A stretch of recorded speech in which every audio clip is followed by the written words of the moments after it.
Hey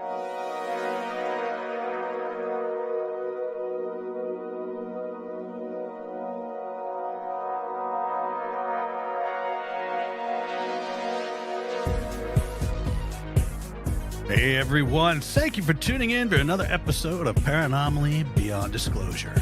Now, we are a weekly podcast focusing on the paranormal, the supernatural, and the metaphysical. Now, join us for thought-provoking discussions on paranormal phenomena, conspiracies, and all things unexplained as we talk to researchers and investigators about ghosts and hauntings, UFOs and aliens, urban legends, cryptids, and so much more. Please be sure to like, subscribe, and follow to receive notifications when new content is made available. You can also visit us at www.paranormallypodcast.com for more content and information, including all our social links. I thank you again for watching and or listening, and we hope to see you for the next episode of Paranomaly Beyond Disclosure. So grab yourself a drink and a snack. Turn the lights off on the way back. Find yourself a nice comfy spot and enjoy this episode of Paranomaly. Stay with us, folks.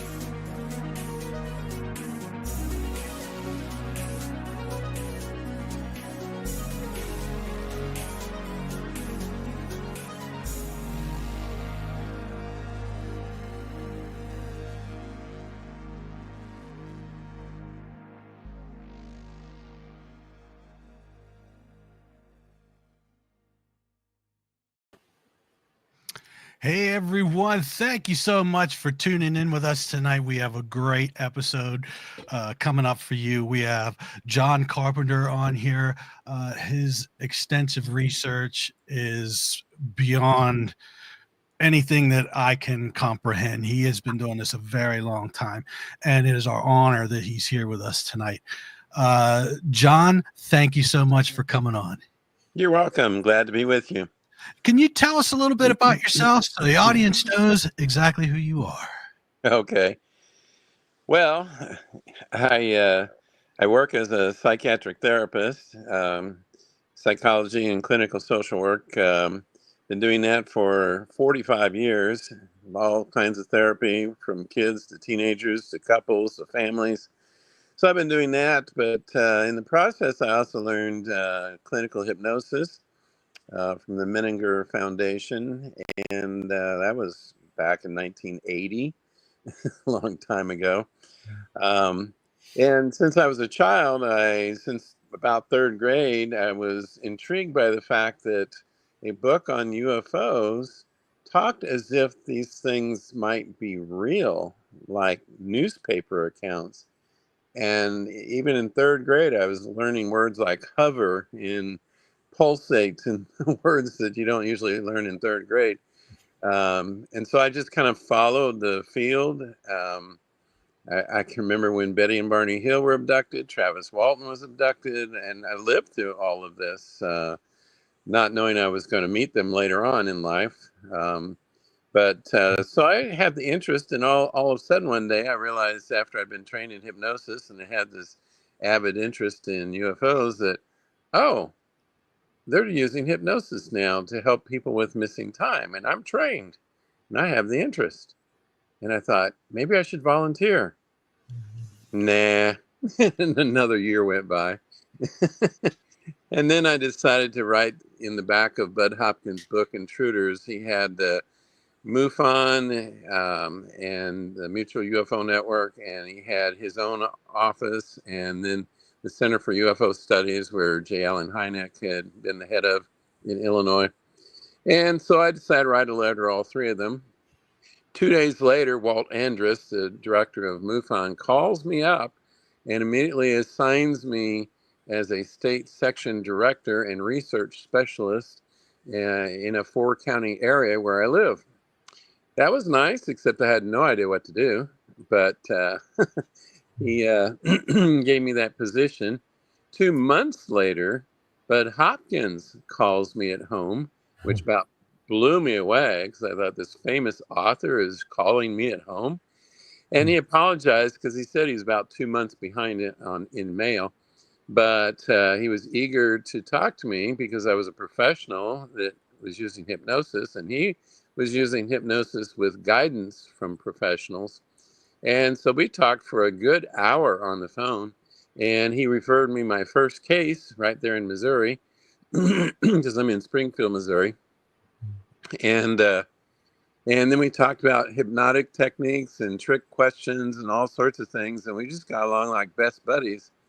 And that was the beginning of many things, because he made sure that I got invited to certain conferences and special meetings. And Bud Hopkins really wanted to pull me in because he knew that we needed more professionals in the field to do this kind of work. And I think he was instrumental with John Mack as well. So that's kind of how I got started.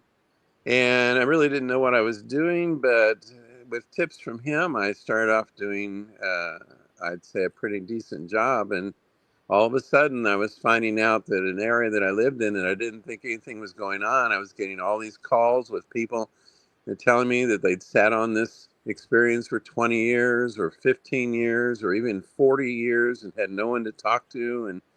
And I was surprised that when people know that you investigate these things, that suddenly they want to talk to you, and they're very serious and they're very private.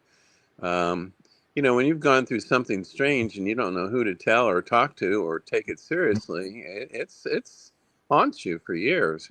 So that's kind of how I got started, and then there's a lot more after that I can go into, but that's kind of how I got into all this.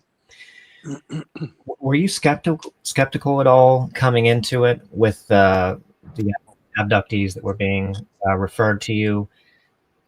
Did you feel with the abduction? I know you were into the phenomenon for a while before that, but were you skeptical at all about the abduction bit of it, and then became convinced when you started regressing people and hearing the just the powerful emotions and testimony and so forth? Or what was that process like for you? I don't think I was skeptical. I think I was very curious to see what would come out when I did this work. What information would match what we already knew, what information might be different.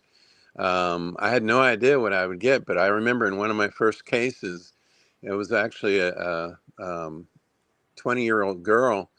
And when she saw the big black eyes staring into her face and she shrieked in horror, I'll never forget that moment, because at that moment I know, oh my God, this is so real.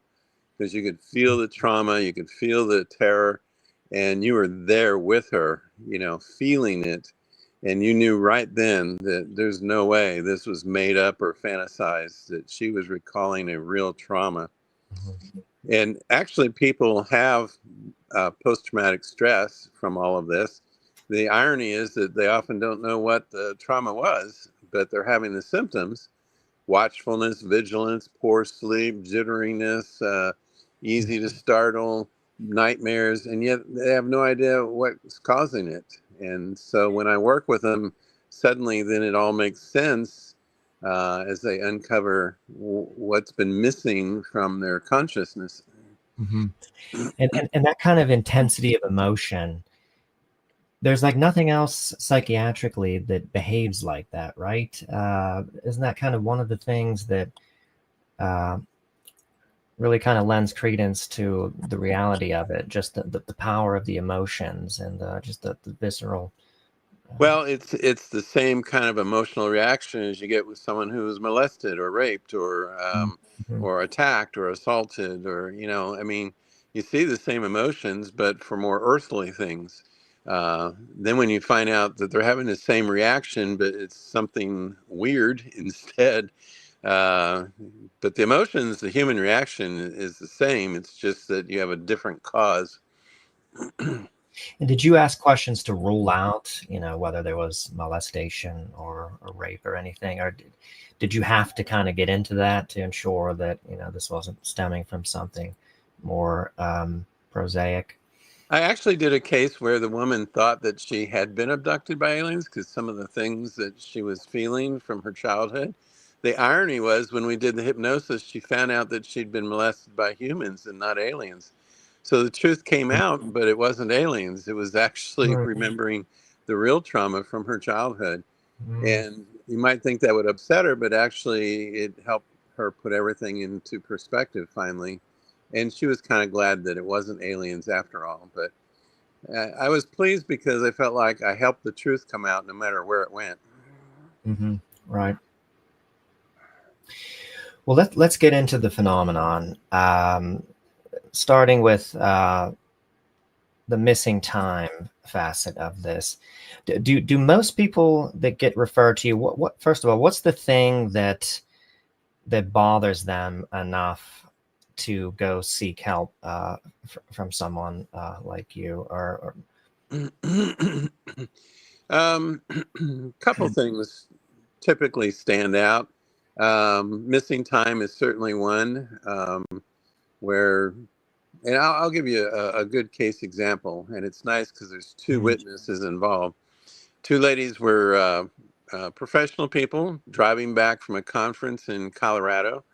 Um, they had just left a little town in Colorado, and they knew that their final hotel was just like 45 minutes away in Kansas. And they knew that. They had the map, everything, and you know what time it was. And so they're driving along, and all of a sudden they see what looks like a very bright star moving across the sky. And then they see it's kind of a cone-shaped light coming down from it. And so they pull over the side of the road to get a better look, and the object comes down over a field near them, probably a couple hundred yards away. And they see a cone of light coming down from the object, and they're mesmerized by it. And then all of a sudden they're pulling off back on the road again, but now they feel miserable. They don't want to talk. They feel upset. One lady, her nose is bleeding. The other one is just grumpy and doesn't feel like talking. And so they get to their motel finally, and they pull in, and the manager says, "Boy, you ladies are out late." And they go, "What do you mean? It's only like 10 o'clock. And he goes, "No, it's more like 2 a.m. They go, "What? How could that be? We just left 45 minutes ago." And he showed them the clock and everything. And interesting, the motel lights were flickering on and off right then, too. There was some kind of electromagnetic disturbance in the area. So that really bugged them. So ironically, they live in the St. Louis area, and I'm here in Missouri, and I happen to be visiting St. Louis, and the state director of MUFON is in St. Louis, and he heard about this case, and I got to work with one of these two women a week after this incident, which is very rare to be able to get to work with one of them that quickly. And the reason they wanted help is they wanted to know what the hell's going on. I mean, how could they lose 2 hours of time, and they saw this object and they didn't understand what was going on? Now, they didn't like science fiction. They could care less. They didn't like Star Trek. They knew nothing about UFOs or aliens, nothing. They could care less about all that stuff, but they want to know what the heck's going on. Well, how did they? I mean, how did the MUFON director hear about them, and who did they? Apparently, they told somebody who knew of the MUFON organization in St. Louis area, you know, any kind of UFO reporting. And since they'd seen an object, he told the lady to contact, you know, that person. And his name was Bruce Wiedemann. And he, you know, he just had heard about the case. He didn't know much about it. He just knew that she was upset and had 2 hours of missing time. And since I was right there, I wanted to know if I wanted to meet her.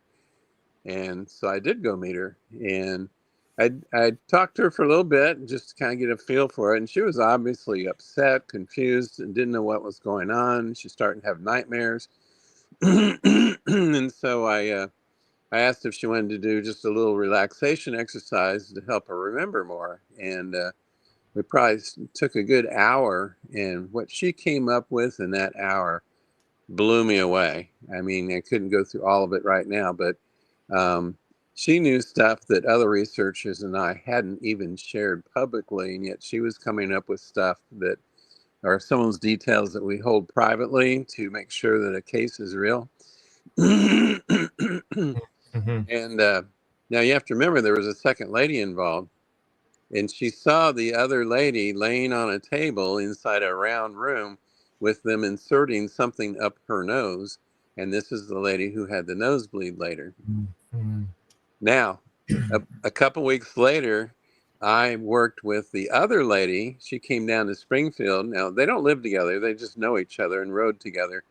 And she had not talked to the lady. I forbid them to talk to each other. And so the other lady came down not knowing anything about what the other lady had remembered.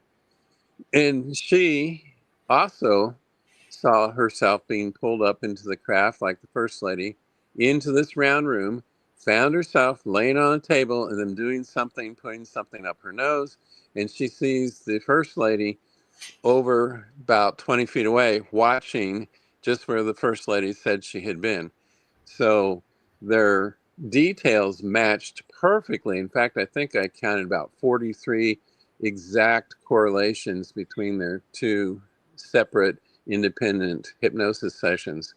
So that was very impressive, especially since they knew nothing about the whole field. And then I showed them both. Well, first of all, I had what I call a police artist, a lady I know who's extremely good. And she worked with both of them to come up with a alien drawing. And they didn't see each other's drawings until they were done, and they looked exactly alike, which was also pretty cool. And then we showed them the picture from Bud Hopkins' book, Intruders, and they both about fell out of their chairs because it matched their own drawings beautifully. So, but this helped them because they wondered what happened, and now they had much to think about, but it also made sense that why she had the nosebleed, why they had lost 2 hours. And as weird as it was, it still filled in a lot of blanks. And I'm always surprised that people are grateful for that now they understand, even though it might be weird, that they understand at least what was going on. Mm-hmm. Right. And so on the topic of missing time, so isn't it fair to say that most of the time with people who are abducted, you probably never notice the missing time, and unless there's some kind of circumstance like you're driving somewhere and you expect to be there at a certain time. Right. That's kind of like a circumstance where we kind of we project into the future. We'll be here at this certain time. Like if I was abducted today in my house and walked in my kitchen and saw that it was 4 o'clock, I mean, I'd just be like, oh wow, I mean, time's going fast today. I wouldn't think anything of it. Like Right. I think there's just a lot of people, and it's probably maybe average to just not pay that much attention to time to where you would notice something like that. Because you can get busy with something and a couple hours can go by and you think, oh, wow, I guess I wasn't watching the clock and not think anything about it.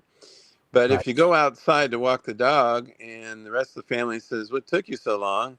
And you say, I was only out there 15 minutes. And he goes, no, you were out there 2.5 hours. And that's when they go, what? So sometimes that helps when other people are noting that you're missing for a while. Right. And is that maybe why we see so many cases, people being abducted from vehicles, because those are the people that notice the oddity of the missing time, because of that circumstance. Right. So there could be a lot of, occasions, where people are just abducted during normal everyday things, or by themselves and just don't notice it. Yeah, it can happen. Yeah.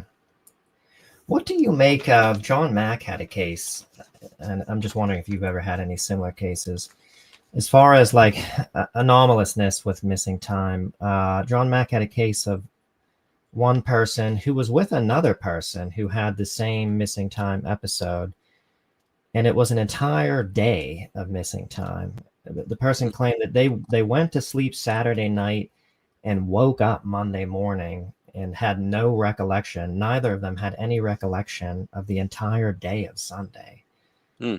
Have you ever had any anomalous cases of missing time like that? Like we've actually had a guest on the show too who had an entire night of missing time, which is a bit longer than the average. I think. What is the average? About like an hour to 2, right? Yeah, about an hour to 2 hours. and it rarely goes more than 3 hours. So to have a whole day like that or a whole night is different, and it's more the exception. I mean, um, so many of my cases were just classic hour to 2 hours, just classic every time, or sometimes even shorter. But rarely would they ever be more than 3 hours. Yeah, I can't even think of one that went longer than 3 hours. Really? Yeah. And as far as like the seamlessness of it, you know, I think I was listening to Debbie Cobble. Uh-huh. That's kind of one of the things that interests me. During one event where she was abducted, she was driving, and she was able to kind of pinpoint the moment in time where the film was cut, you know, to use that kind of analogy. You know, she was driving and had her left arm on the steering wheel and her right arm on the seat. And then in the next moment, suddenly she has her right arm on the steering wheel. And it's so seamless. You know, I find that, speak to that a little bit. I mean, is there anything kind of strange there, you know, as far as, I mean, I guess in the case that you just described, their mental state was significantly altered post abduction, you know, when they go back on the road. Is that always the case? Or is it or is it normally more seamless than that, where they're just driving along and maybe they feel a little weird, but it's nothing too profound? Well, in Debbie's case, she's had so many experiences. She probably is much more vigilant and is good at noticing little discrepancies like that and being suspicious. I think when she had her first experiences, it was more like what we've described already, where there was definite missing time and a strange feeling or nightmares stuff going on. So it can be very seamless. I mean, I think I've had people that can't even see where it starts and stops, but yet if someone says, but you were gone for 2 hours, then they get suspicious, you know, even though they don't remember any break in the action. They still wonder, well, why is it 2 hours later, you know? But I'd say in most of my cases there was some kind of clear break, like they felt different or they were in a different position, or like one lady woke up in her front yard. I mean, that obviously wasn't where she went to bed. So there are clues like that that make you go, okay, wait a minute, how come I wake up in the front yard, you know? Right. But so a lot of people do notice the seam, and They can, yes. they can get back to the moment. Because they do feel differently, and they're not sure why. They might just think they have an upset stomach, or they suddenly feel nauseous, or they have a headache, but they may not attribute that to anything unusual, but yet they clearly remember that there was some kind of change in their feelings. But we have that every day, so, you know, that doesn't mean we got abducted anytime we suddenly get a headache or feel nauseous. So... And then they can just, you know, even be driving though, and just still be kind of, you know, functional, you know, staying on the road. But it isn't the case though that they're coming from like an unconscious state back to consciousness, like they've just woke. Like if it were the case that, if it were similar to like waking up from a sleep, you'd be disoriented, right? I mean, that would be kind of really. Well, it depends. You know, there's a thing called highway hypnosis where you actually, and almost everybody's experienced this, where you're just driving along and your mind wanders and you're thinking about other things, and yet your subconscious is still driving the car safely, but your mind could be daydreaming and thinking about all sorts of other things, and you're in a light trance at that moment, but you're still safely driving the car. And so in a similar way, as they come back from some experience, they can be safely driving the car while their mind is still kind of pondering feelings and maybe images or something. And a lot of them pull over at that point. They pull over and stop somewhere and maybe get a drink and take a break. So usually they pull over and kind of think about, what am I feeling? What's going on here? Right. Okay, and then as far as when they pick you up and when and where they pick you up at, there's some odd things about that I've noticed. In particular, one of John Mack's cases. So ordinarily, her abductions would happen at night. But then for some odd reason, and I'd like to get into this a little bit, the sort of mind control aspect of this, where there's something going on in between abductions sometimes, or leading up to abductions, influencing of someone's mind. And in the case of this person, she was just compelled for some reason to drive north, but Right. she didn't understand why, and drove north in the middle of the night, drove north for like an hour. And then that is where they abducted her at. Yeah. A lot of people feel drawn to certain places or to do certain activities. They're not sure why, but they just feel compelled. Some even feel like someone's calling to them. And they just feel like they need to go to that area or that place or that spot in the road. Um, or they need to step outside and stare at the sky. I mean, there's all sorts of ways, and it's interesting because they often feel very calm, and I think they're already under some kind of telepathic influence, um, where they're being called or summoned. A lot of times, if they're driving, they just feel like, "Oh, I need to pull over," and the person riding with them are like, "What are you doing?" He goes, I just need to get out and walk around for a bit." And they go, "Why?" And he says, I got to get it. And then all of a sudden they're gone.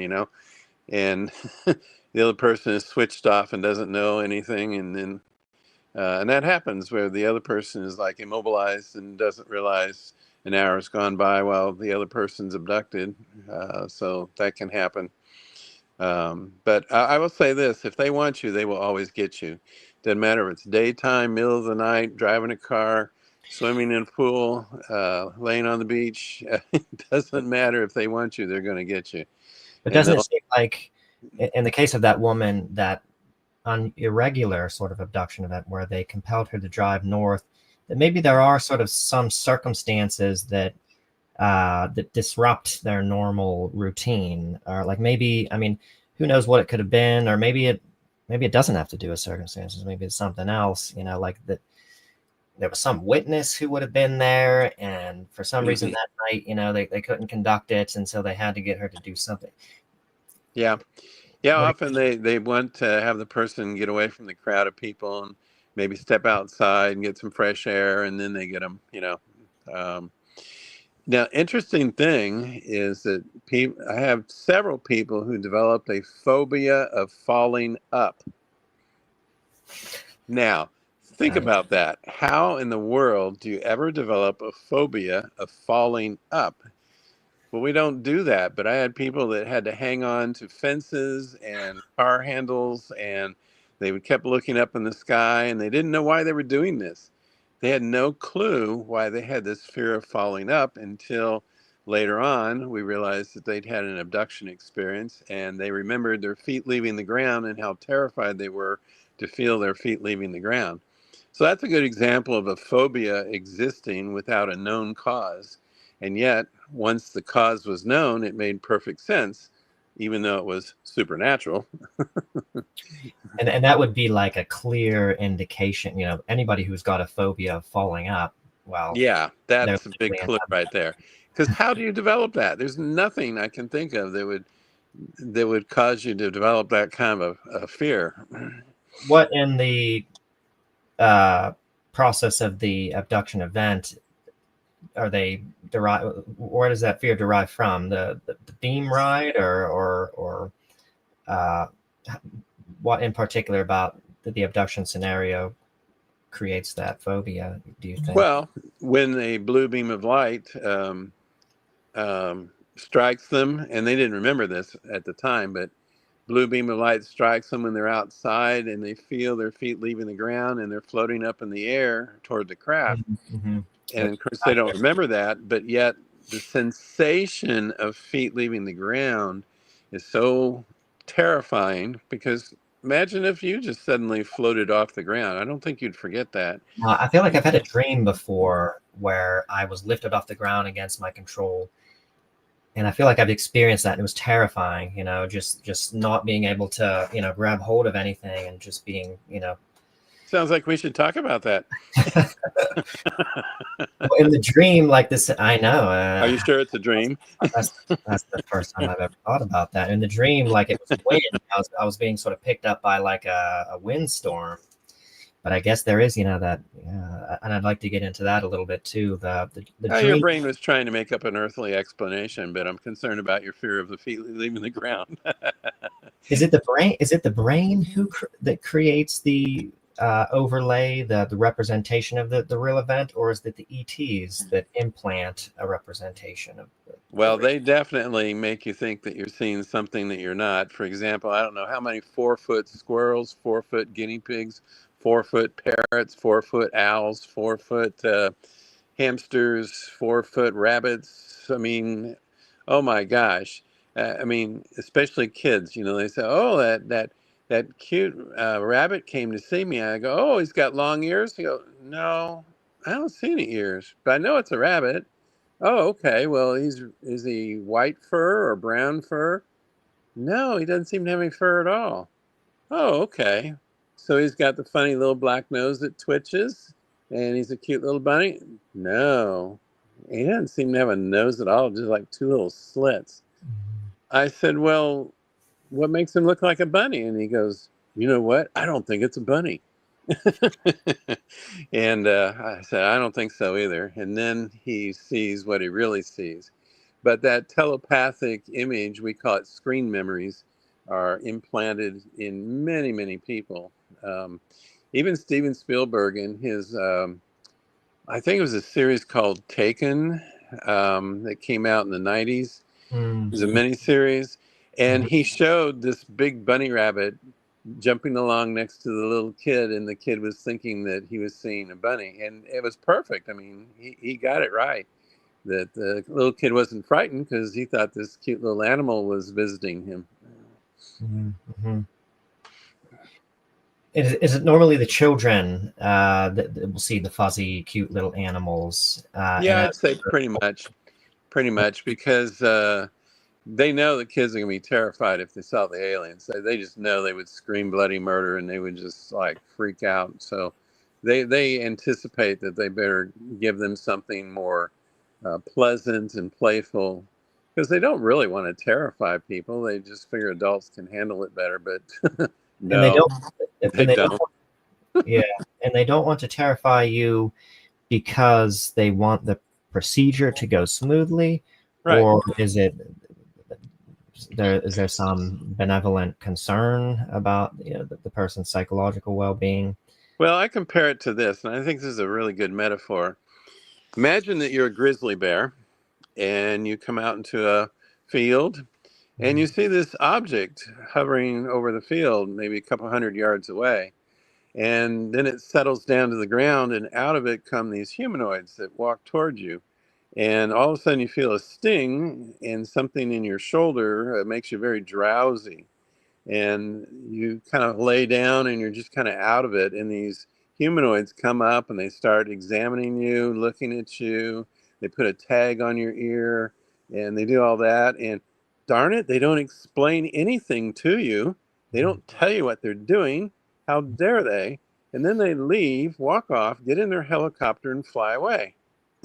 Now, what are we doing? We're doing this to wildlife, but we don't explain it to the wildlife because they're lesser species or whatever. We're just doing what we do, and we do it well, and we're just helping them, but they don't understand a darn thing. So you think that grizzly bear went and told the other bears what happened? Yeah, are they going to believe him? Yeah, sure you did. Yeah, right. But what's that thing on your ear? So anyway, but I think that's a pretty good metaphor to how they probably look at us and how we look at lesser species as well. Right. Yeah, that is. And in some cases, though, I mean, it seems like in the cases with males in particular, the masking may be also used to kind of facilitate uh, the extraction of the sperm, where they're massing themselves as a woman. Beautiful, Um, sexy women. Mm. and so, Beautiful. yeah. Like irresistible. Mm. Is that always the case? Now, of the males that you've had that have been hybridization program abductees, do they run that trick all the time? Is that No, always the game? no, just sometimes that was the case. Maybe it was the personality they knew about that particular subject. And other times they were just on an exam table and things were happening, but they didn't know what was going on really or what they were doing. But they might have an image actually for maybe even 30 seconds, like a 3D image of some beautiful lady. It might be just an image, or it might be something they could feel with their body that would get a reaction, and rather quickly too, a rather quick reaction. So it was very effective if they used any kind of scream image, um, for that purpose. So I think they use it when they need to facilitate calming the person or getting cooperation. They're very good at knowing the different personalities and maybe the resistance level of that subject. Because it just seems like they got a bag of tricks, and if they need to pull that out, then they'll use that. But it's always toward their purpose, whatever they're doing. Right. Probably like if you have a kid that's going to get a shot and the nurse takes out a clown balloon and floats it in the air, and you're mesmerized by that while they stick the needle in. Right. Yeah, exactly. That's interesting. Let's get back to the phases of the abduction experience. There's one thing that happens in the early stages during the capture, before sometimes the ETs show up. And I know not everyone goes through this experience, but some people see the orbs prior to an abduction experience. Is this familiar to you in your cases, or they'll sometimes see the orbs come in through the window prior to when an abduction is about to happen? And I always wonder, what role is that playing? What are the orbs? Do they trigger? Because with some people, there's an inexplicable kind of fear that becomes triggered that the orb itself doesn't really account for fully, where it seems like maybe, and I'd like to talk about this too, the altered states, that the orb maybe sometimes, and this is just a loose hypothesis, triggers the altered state, which is, I guess, necessary maybe before the abduction, because everything that takes place during the abduction, they want you to be in that altered state because it's compartmentalized memory. Or what do you think about the orbs? Or do you hear a lot about the orbs, or don't you? A few times, not real often, but we always assumed they were kind of like monitoring or like scouting the area, maybe distracting the person, drawing their attention. But they usually seem to be under very intelligent control, and they can navigate through your house. Not to be confused with ghost or spirit orbs, because that's a whole different thing, in my opinion. So when we talk about orbs, I always associate that more with spiritual beings and ghosts, spirit energy, so to speak.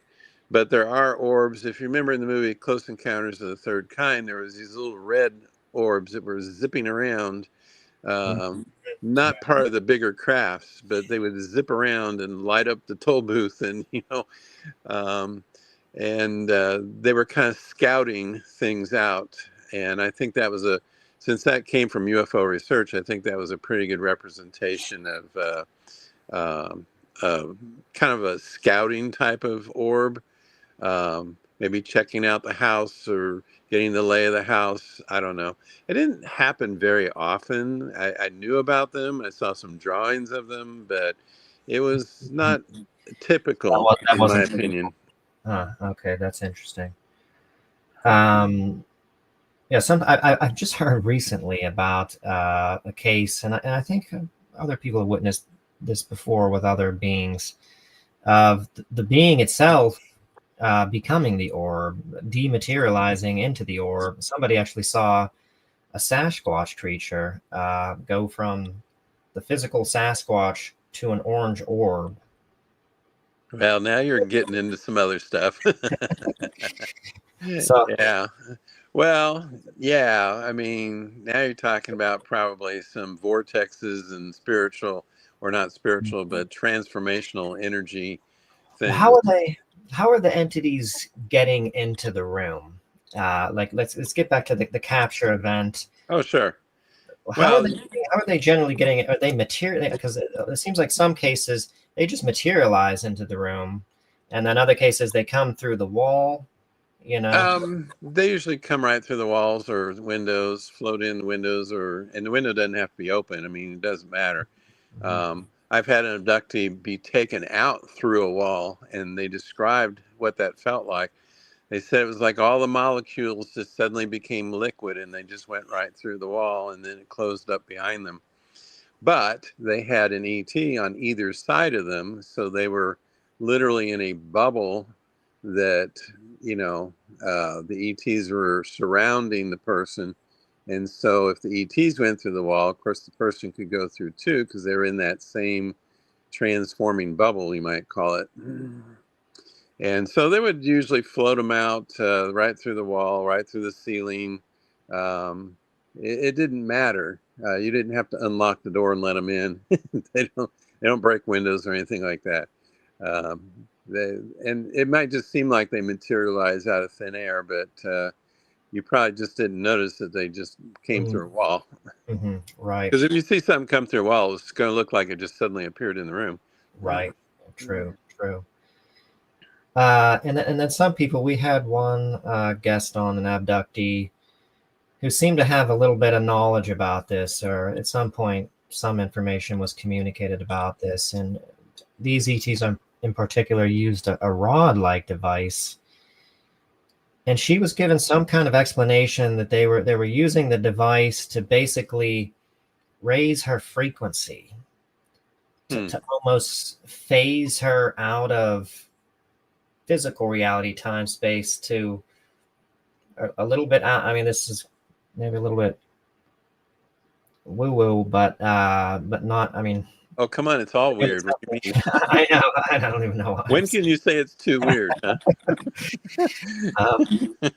But have you ever heard about that? The wand-like device. Yeah, sometimes the wand-like device is used, and then the abductee feels like it put them out.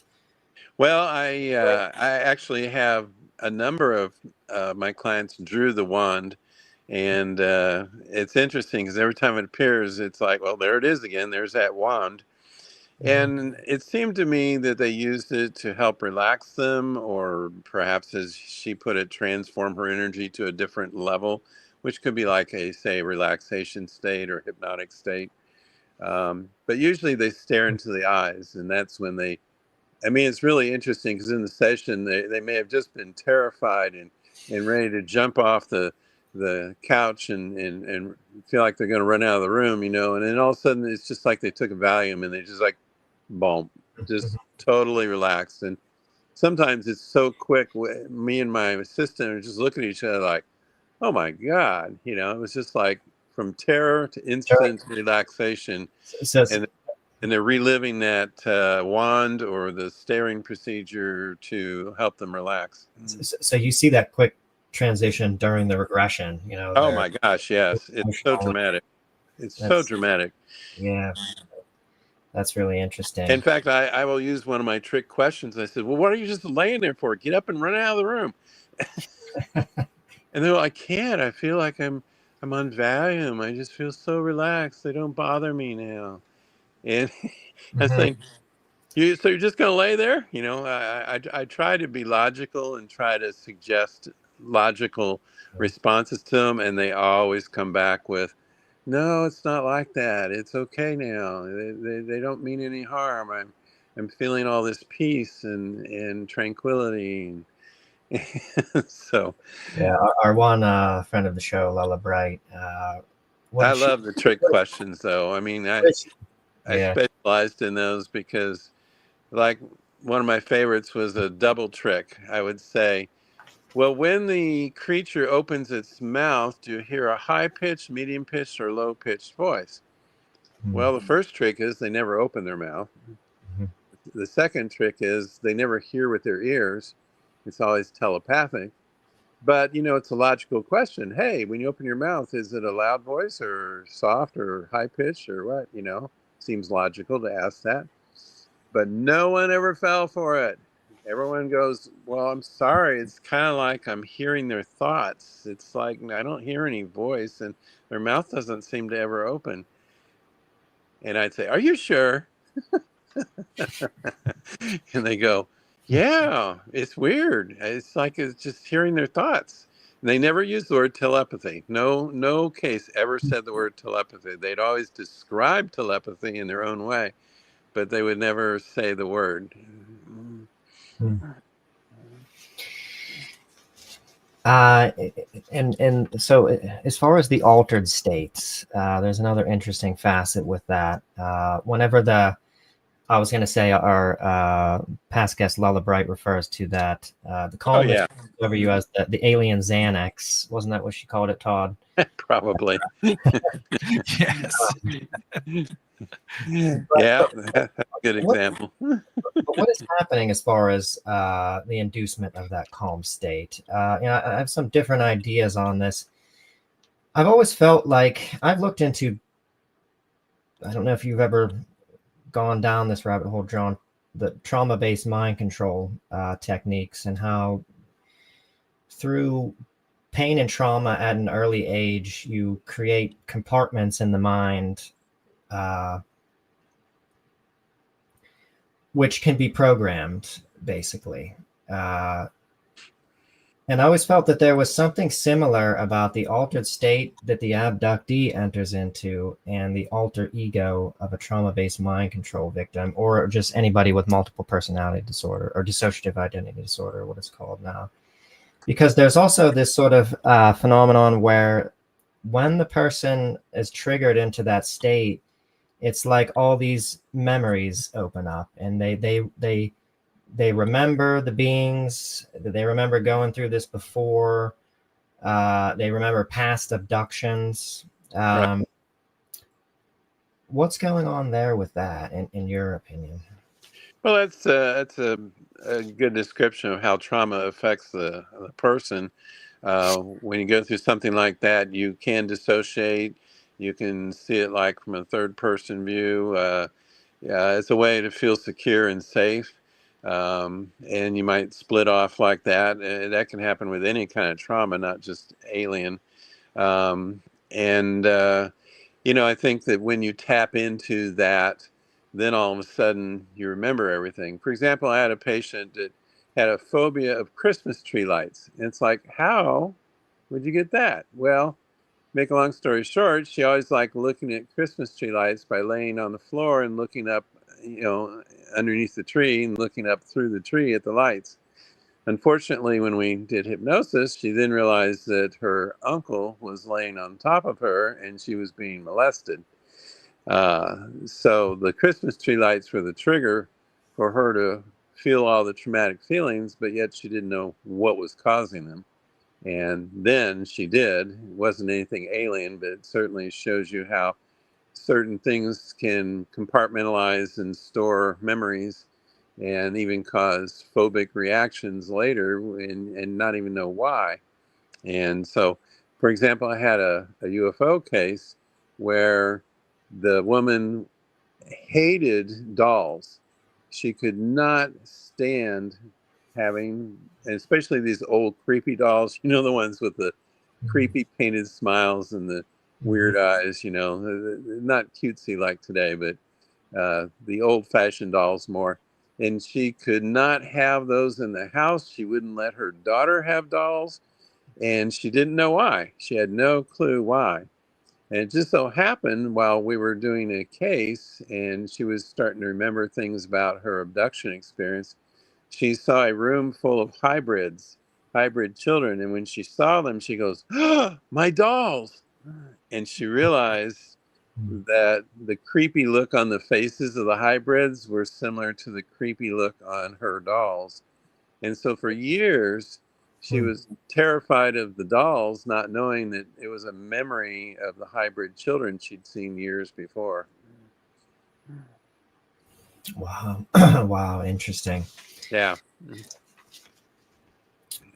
So as far as the compartmentalized memory of the abductee, do you think there's a possibility? I've always wondered with the table procedures, which we will come to and go into depth with.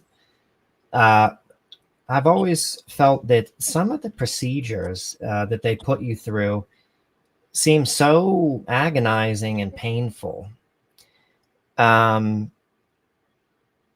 And they don't do anything seemingly in these cases to mitigate the pain. They don't put you out or give you any kind of injection of anything to reduce the pain. Well, I didn't really have that experience. Most of the time they were numbed out or they felt very calm and relaxed. They didn't understand what was going on.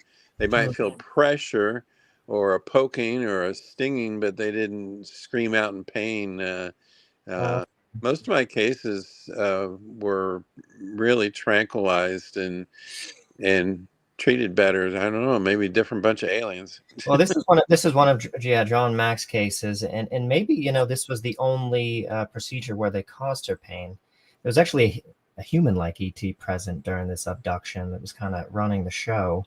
And they drilled something at a high angle down into the back of her neck into her spine. And she described it as the most agonizing pain she had ever experienced, worse than childbirth, and was just extremely agitated, after the fact, just hated them, just was extremely angry about it. Oh, I would be too. I mean, I just know that it's not typical. That's not typical. That's no. Because maybe that invalidates my theory then, because I thought maybe they were, as far as the mechanism by which they are able to compartmentalize your memories, maybe they were, at least during maybe one abduction, an early one, inducing extreme pain so as to associate the pain with the abduction experience so that the abduction experience would be compartmentalized. I've heard of interesting theory, but I sure don't see a pattern of research supporting that. Because I've heard of in government black projects, special access programs, there's a witness named Andrew Bashago. I won't get into his story. He was part of something called Project Pegasus in the late 1960s and 70s. And after the project was finished, what they did to him, according to him, was they injected him with something in his spine that created this tremendous pain and headache. And then they had him go over all of the experiences and stuff that he did in Project Pegasus to get him to associate that pain with the project, remembering about the project. And then they told him specifically, when you think of Project Pegasus, this is how you will feel. Now, who's doing that? The government or the ETs? This is the government. Well, okay, I can believe that then. Yeah. They're not so kind. Right. But that's interesting. So your opinion is that they're doing something different to compartmentalize the memories. They're not creating dissociative identity disorder, and they're not creating an alter, and that alter isn't triggered at the beginning of an abduction, so that, because I'm sure you know this just from your psychiatric work, and maybe you've had cases of dissociative identity disorder. Oh, lots of them. Once the alter is triggered, they can go and do all kinds of things, you know, and then once the frontal alter is triggered back, their main personality, they have no memory of what happened when Yeah, they were in the altered state. I understand that, but that also could just be a traumatic response too. I mean, it doesn't have to be dissociated or split off. I understand what you're saying.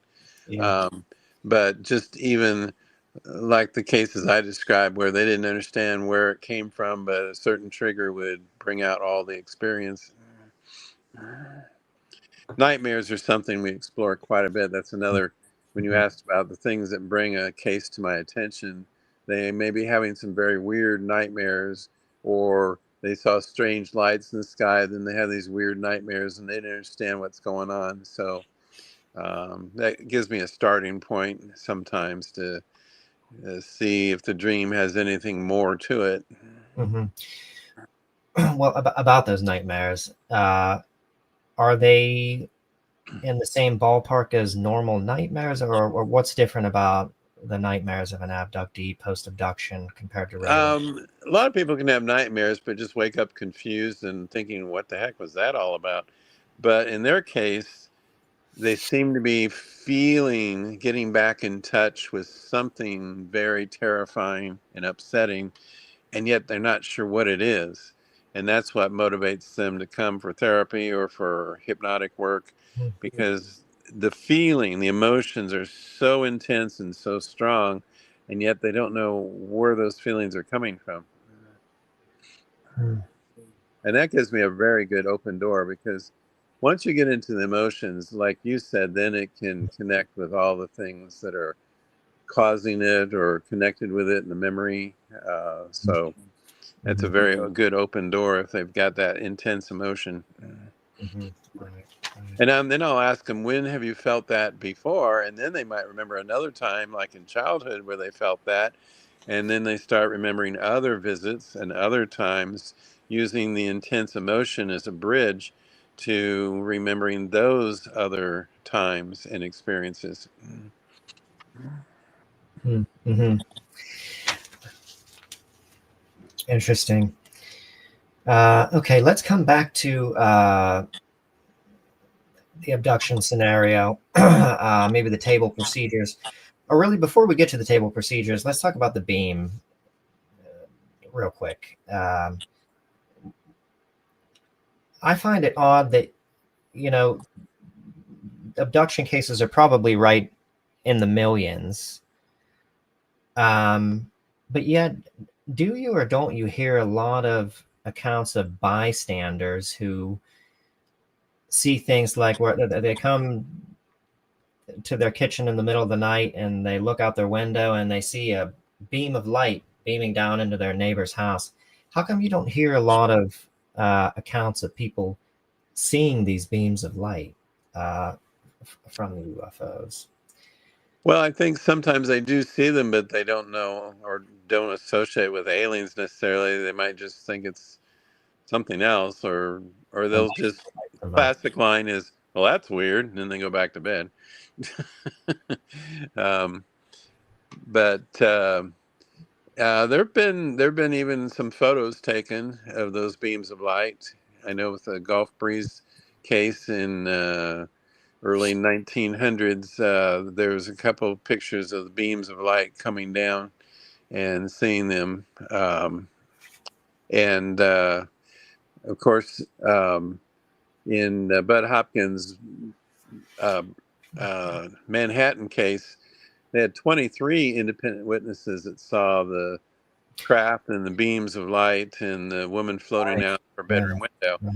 And that's pretty significant when you have 23 independent witnesses. And I visited the space, and Bud showed me the building and talked about the case. And it's pretty amazing that you have all those independent people seeing that. No, they didn't get photos, but you don't always think of that. And sometimes your camera doesn't work anyway because of the electrical interference. But I'm not sure what your question was now. Well, I just wanted to comment on that. So yeah, there is that case. That's the Linda Napolitano case, Right. where a bunch of people did see the beam. So I was just wondering if, if I guess people are seeing it. Oh yeah. I always wonder about, if they're doing a lot to suppress the minds and consciousness of people in the area during the time of Yes. the event. Yes. They're also doing that, right? Yes, they are. Because there's been people that are right with those people.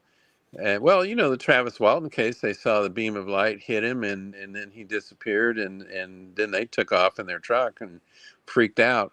So that was a very clearly witnessed case where the beam of light hit Travis Walton and he was taken for 5 days. And but I have a number of cases where the person's right with them and they're literally, quote, switched off. They're just like in a hypnotic trance, just kind of like in a daze. And then they come to and the person returns and they often have no memory of anything weird or missing time or nothing. They just, wake up and, oh, let's go, you know. But yeah, a number of people are switched off so they do not see certain things. And I've noticed that often when a person pulls over and the craft arrives, there's just no traffic anywhere. Yeah, I've always found this so strange. Yeah, I mean, there's no traffic anywhere. It's like, why not? But whether they stop the traffic or they pick the right moment, I'm not sure how they do it, but it always seems strange that there's just no traffic at that moment. Right. Yeah, I was just wondering to the extent of which they're orchestrating events around them to sort of clear the way for the abductions. Like in the case of the Linda Napolitano case, Yancey Spence, one of the truck drivers who was on the Brooklyn Bridge, he swears that the city went dark Yes. for moments. Well, But the Brooklyn Bridge, all the lights went off and all the cars stalled and rolled to a stop. One lady jumped out of her car because she was afraid someone was going to hit her from behind. Then she noticed that everybody's car had stopped and stalled. And then that's when she looked over and saw the building and her floating out into the beam of light. So it's a very good case because you have so much that fits UFO cases with the electromagnetic interference, the power outage, and then you have that. I actually had a video case, a security camera, um, at a factory, and the power goes out in the factory, but the security camera kind of fizzles and messes, and right before it goes off, you see a beam of light outside, and one of the workers caught in the beam of light, and then within a second, it's gone, it's gone. Then the power comes back on, and there's no beam of light, and there's no guy there anymore. And then 2 hours later, interestingly, 2 hours later, the power goes out again in the factory. The security camera flickers, and then when it comes back on, there's a man kneeling on the ground in a beam of light, and then the light goes out, and he stumbles to his feet, throws up because he's nauseous, goes home, and never returns to his job because he's too freaked out. Now, he never claimed an abduction, but I swear that we had some pretty good evidence of, wow. yeah, pretty good evidence. And that was the case I presented in about the year 2000 at MUFON conference. And at the time, Jeff Sanyo, a video analyst for MUFON, had studied it thoroughly, and he was very impressed. He said the light came on faster than most typical lights, and he had some good scientific analysis, but he could not find anything mysterious about the footage at all. Can that footage be found online somewhere? I feel like I might have seen that, something similar to that. Gosh, I have a copy of it. I'm not sure where it is, but I know I've got a copy of it. And all the analysis. I actually did a video, or now it's a DVD of that incident and all the analysis and everything. And it's also in the MUFON Journal. It was on the front cover of one of the MUFON journals, probably about 1999 or 2000, somewhere in there. Yeah, it was a pretty good case, and nobody ever claimed anything except that the guy couldn't come back to work. He didn't want to ever go back there again. So, what's that all about, Right. Why is he gone for exactly 2 hours? Why is there a power outage both times coming and going? Why is he seen in a beam of light and then return 2 hours later, and then he doesn't want to be there anymore? Right. And so that's interesting because yeah, I don't hear that often, at least in the cases that I've looked at, of that they're cutting the power and stuff sometimes. Oh, that's very common. The electromagnetic interference, cars rolling to a stop, Well, lights like going off. accidental. Okay, but I always thought that was kind of more non-intentional. That was just a byproduct of. Oh, I think it was non-intentional. It just affected the factory. Um, you don't think they did deliberately cut the power to No. affect the cameras? Okay. No, I think the craft or whatever was causing interference. Just like all the cars rolling to a stop on the bridge and the lights going out. That I don't think that was deliberate. I think that's because of the object in the area, which was very close by. I see. Okay, let's come to the table procedures now. So what's your overall analysis on the table procedures? Again, we'll try not to get too bogged down into the hybrid program. Let's maybe set those table procedures aside for now, the reproductive elements of it, and just talk about what do you think is going on with the other things that go on the tables. Well, it doesn't seem to be real complex. Sometimes they get a little tissue sample, like a scoop, and people have scoop marks of tissue, and I think that's a DNA sample. It's interesting that when they pick someone, because researchers, all of us, looked for patterns of why do they pick certain people. Why is it blood type? Is it heritage? Is it intelligence? I mean, what is it? Why do they pick certain people? And David Jacobs made a joke once. And he says, I know. He says, it's like this. There's one. Grab him. And, when we looked at it, we found that once they picked somebody, then they would follow as much as 4 or 5 generations in that family line. And I have several cases that go 4 generations. I mean, it's hard to go talk to anyone much further than that. But it's not unusual if I have a case and all of a sudden I find, like the 2 women driving back from Colorado, found out that the First Lady's daughter had experiences, and that she herself had prior experiences but had not remembered them. So we had a couple generations there, and what seemed just like a random abduction case ended up being another event in a series of abductions in her life that she had not known about. So I guess what I'm saying is when they take a scoop of tissue, it's a great way to get a DNA sample, and then maybe they follow that family line. And that makes a great longitudinal study. If you're a scientist, you're going to follow a certain genetic line and study it over generations. But I don't think it matters who they pick. They just pick one, and then they start following that family. And that makes sense when you see how often people in the same family have numerous experiences. So possibly they may have been following that family for who knows, right, generation. Could be a long time. David Icke, or no, not David Icke, David Jacobs, excuse me, seems to be under the impression that continues and continues on and never stops. And he suggests that that's why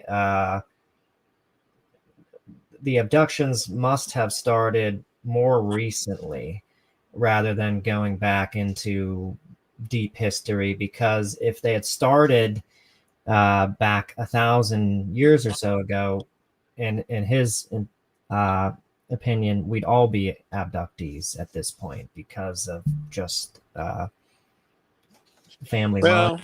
David always has some interesting theories, but they're theories. That's the way I look at it. Right, and there is a lot of, just evidence. I'll make one point here that if you have 100 people go see a movie at a movie theater, they all see the same film, they all see it at the same time, and they come out of the theater, are you going to get all 100 people saying the same thing about the film? No. Some are going to say, oh, I loved it. It was great. Someone else will say, it was boring. I hated it. Another person says, I don't know. I fell asleep. I don't remember much. And you know, Mm-hmm. and if you think of putting 100 people through an abduction experience, you're going to come back with a whole variety of reactions as well. Some will feel raped or molested. Others will feel spiritually evolved. Some will feel lucky that they were picked. Others will feel disgusted and hating once they kill them. But yet, when I look at all the encounters that I've done under hypnosis, it seems like it's pretty much the same type of thing every single time. It got to the point that my assistant and I could almost predict and whisper to each other, okay, this is going to happen next, because we were so used to the procedures and the typical things. But what we couldn't count on is how that subject was going to react to it all. And so that's why I say, if you have 100 people watch a movie all at the same time, that doesn't mean they're all going to have the same reaction or same feelings about it. And yet it was the same exact film for each one of them. What do you think about John Mack's thoughts here, where the abductee interpreting the experiences as a victim compared to a participant, and in his mind that this changes everything about the nature of the experience? Well, there again, it's the personality of the person. I mean, I've seen it firsthand many times where some are excited to be participants. They feel intrigued and they want to learn more and they're interested in it and they get really involved. Others may not want to ever talk about it again. They grateful for remembering stuff, but they just now want to be left alone and not deal with it at all. And, you know, again, when I look at their experiences, they went through almost exactly the same thing, but it's their reactions that make them feel like a victim or make them feel like a participant. Certainly, if they take a more positive reaction, they probably will learn more and get more out of it. Yeah, don't the ETs themselves respond to you differently depending on your demeanor? That if you can somehow manage to go through the experience in a non-antagonistic mind and as a participant, that there's more communication, or there's a deeper level of Yeah, it's interesting because a lot of abductees, as they're laying on the table, they'll feel like perhaps a taller ET will feel like someone they've known all their life, like an old friend, and they don't understand that, but they seem like that one in particular is very familiar to them, and like they know them really well, and yet they don't know why they know them so well. But yeah, what do you make of that? Well, I think it probably is someone they've had contact with many times, but they don't remember that until they actually are with them and feel their presence. And then there's something very familiar about them, and it puzzles them because they may not have a conscious memory, but they have an emotional memory of knowing them in some way. Knowing them just from the previous abduction experiences, or knowing them from being with them. Just being with them, they sense like, oh, it's like I know him, but I don't know why I would know him so well. Why is he so familiar? Why does he feel like an old friend, And it puzzles them. But I take note that this happens quite often, that they feel like they're more connected to that particular one. And it probably is one that they've had contact with many times, but just didn't remember all those incidents. Right. Because they're very good at saying, and they will say, you're not going to remember this. You're going to think of it as such and such. So sometimes they remember those telepathic commands. And I always find that interesting when they do remember being told, you won't remember this, but you will when we blah, blah, blah in the future or something like that. And like a hypnotic suggestion, and then boom, they don't remember anything till I dig it out. Well, another table procedure is talk about what I think are scoop marks for DNA, and then also, of course, something up the nose, some kind of implant or something up the nose that could also be implanted in an arm or leg or someplace else. And What do you think the implants are for? well, I've Seems like always we've felt made like there was some kind of like tracking device, like GPS tracking device, to know exactly where they are at any given time. And like I said, we do that with wildlife, so why would we think that was strange, you know? Yeah, and it's funny because Jim and I talked to, I can't remember who it was, but we had said about implants one time, and they were like, well, they're aliens, they're way above us. They don't need implants. And I'm like, wait a minute. I was like, there's plenty of, I don't want to say scientific proof, but there's plenty of people that have had implants that they claim. And to me, it's just like, yes, like you said, John, we tag animals to watch them in a while. So absolutely, why would you think that, why would people think that no, there's, they're so smart that they know where you are no matter what. I don't buy that.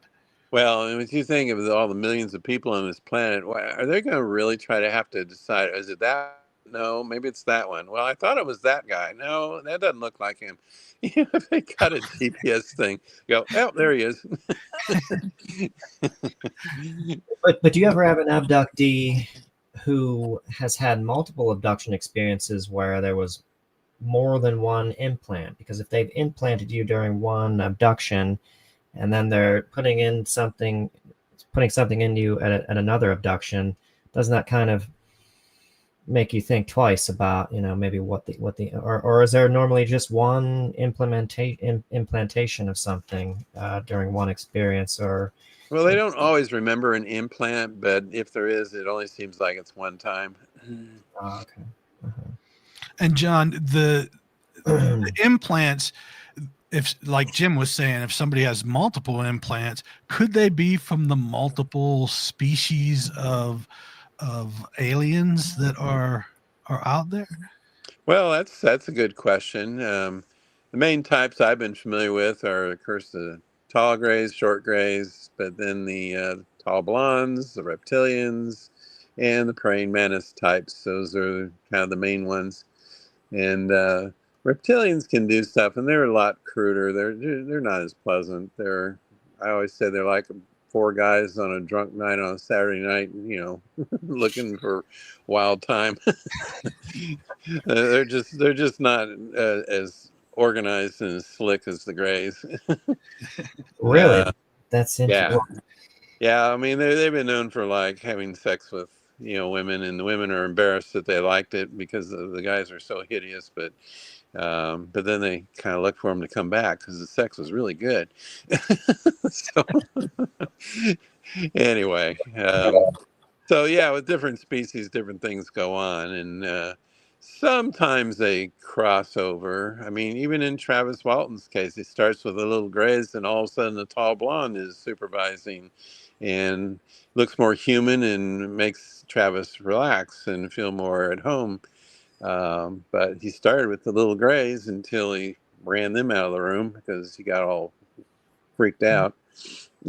So anyway, um, yeah, there's different types, and sometimes I have a case that's purely this one or purely that one. Sometimes there's a little overlap, like a praying mantis might be supervising what seems like a graze operation, but yet in the background there's like a 6-foot praying mantis, and you're thinking, they don't need to see that, but hey, if they report it, like I was in Australia and this lady was sharing her experiences, and then she looked at me, she goes, I hate to say this, but there's a 6-foot praying mantis there. Is that weird? Has anyone ever reported that? And I go, yeah. So she knew nothing about it, but she saw it, so she told me.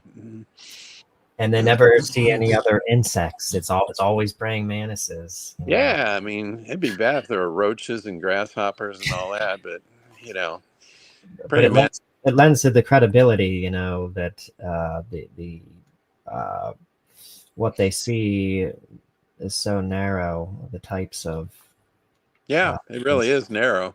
yeah. I mean, I'm sure there's all sorts of other versions and types, but you don't know if that's just what people remember and it's just a little twisted version of the same thing. So, Right.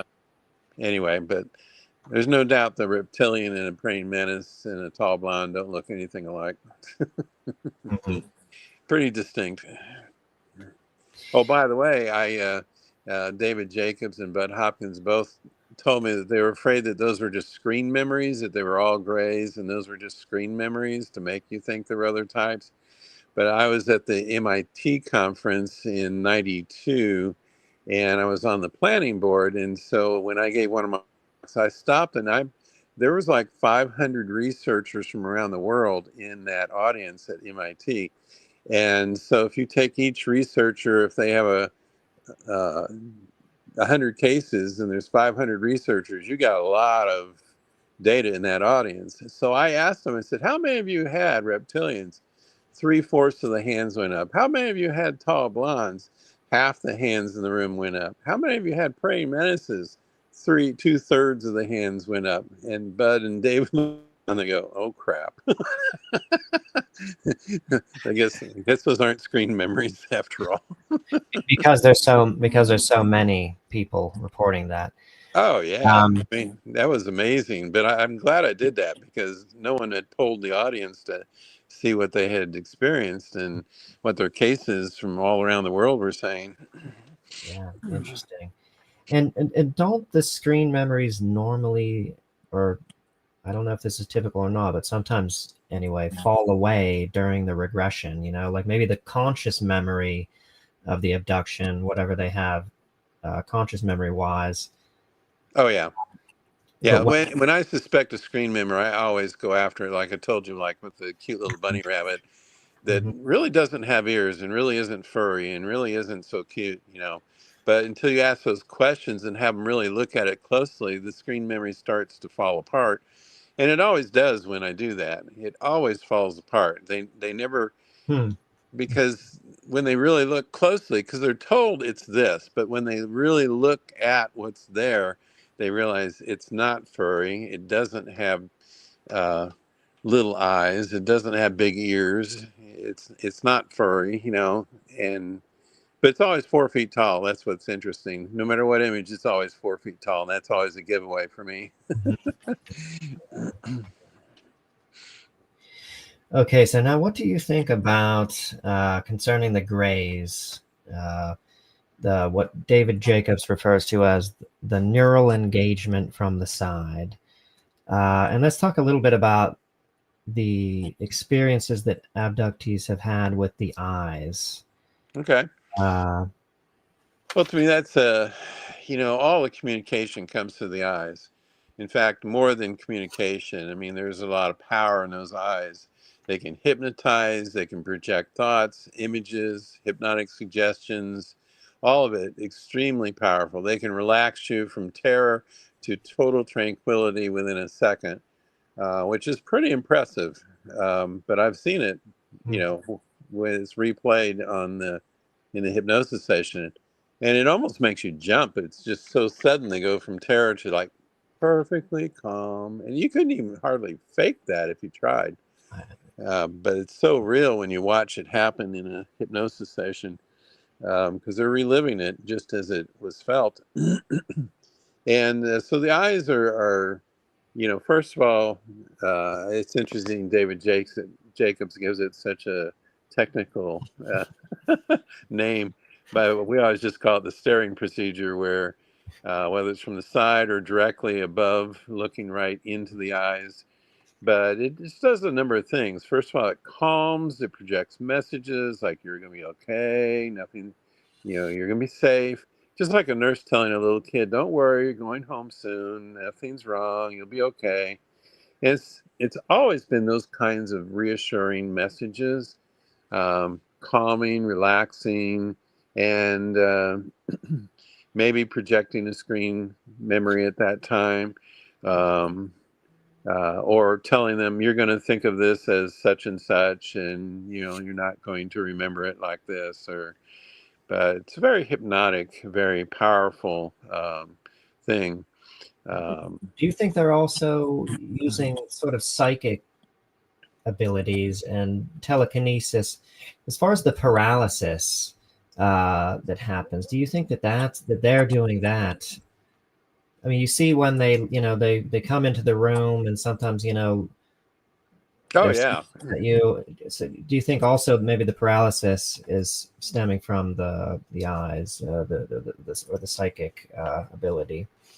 Oh, definitely, because they can do that telepathic, powerful suggestion. They could be a mile away because they'll suggest you pull over your car and get out of the car, and you don't know why you're doing it. You just feel compelled to like pull over and step out of the car, and of course your passengers are asking, "What are you doing that for? Why are we stopping?" But you just ignore them, and you're already kind of mesmerized by their calling you to do whatever, and then they'll switch off the other people and they'll have their way. Um, so, but also as they enter a room, they'll have the person feel immobilized, maybe floating slightly above the bed. Um, might be able to see them, but they don't freak out and scream. They're already calmed through, again, telepathic suggestions. And it's hard to understand that and explain that, but I know that that's what's going on because it's just so obvious that they have that kind of control. I always think it's funny when debunkers say, "Oh, it's just sleep paralysis." I go, "Well, when you're driving a car, you're not falling asleep, and it's not sleep paralysis, Or if you're in the park with 10 other people, it's not sleep paralysis, all right? If you're swimming in a lake, it's not sleep paralysis." But they like to try to explain everything away in simple terms, and it doesn't work like that. No. And they're also kind of, or at least it seems from some cases, like linking their mind with yours. In one case, this is one of John Mack's, they're putting him through some kind of uncomfortable procedure, the kind of roto-rooter thing, the sort of 4-foot long hose-like thing, and they're putting it into the guy's rectum. And it's causing him pain, and she instructs him to look into her eyes. This is a tall gray, a female tall gray. And as he does that, the pain becomes mitigated. But also, as he's flinching and kind of reacting to the tube going in, she's mimicking the same movements and flinches as he is, Okay. maybe suggesting that she's feeling what he's feeling at the same time, and there's some kind of communion Yeah. Some kind happening. of mind link like that. Yeah, that makes sense. Mm-hmm. Yeah, I thought that was interesting. Yeah. Mm. What do you think about Bud Hopkins' perspective of the bedside manner? Do you think it's a misunderstanding because they don't convey emotions like humans do? Do you think that their demeanor is truly cold and calculating and unfeeling, or does it just seem that way from their appearance? Well, I think if you saw 3 little bald-headed guys with big black eyes next to your bed, you probably wouldn't think it was fun time. You'd probably get freaked out, but that doesn't mean that they're making you freak out. It's just their appearance is so different. They don't jump out and go boo, and they don't try to terrorize you. They just show up, and it's the human reaction of not understanding and not being calmed yet. But it's interesting because a lot of times, now I have drawings of those 3 little figures next to the bed, a number of drawings people made of what that looks like. But then they will tell you, but it's weird. It says, even though they're so weird looking, I now just feel really calm, and they float me off the bed and we go right through the wall. And next thing I know, I'm in this big round room, So, but before you get calmed, or maybe that first image sticks in your mind, and of course your human reaction is going to be, oh my God, because nobody wants that in their bedroom. And if you do, then there's something we need to talk about if you like that. So, but you don't think there's anything like objectively about their behavior that suggests uncaringness, or do you think that, I mean, Bud Hawkins really felt like there was something really kind of unseemly about their methods? Well, I will say this, and Linda Moulton Howe said it well too. She sometimes called them like little biological robots. And I often have felt like they were, as she called them, worker bees. And I think a lot of times they were like, they might even be a form of android, or I don't know, android, I don't like that word, but some kind of like just workers that are just doing their job.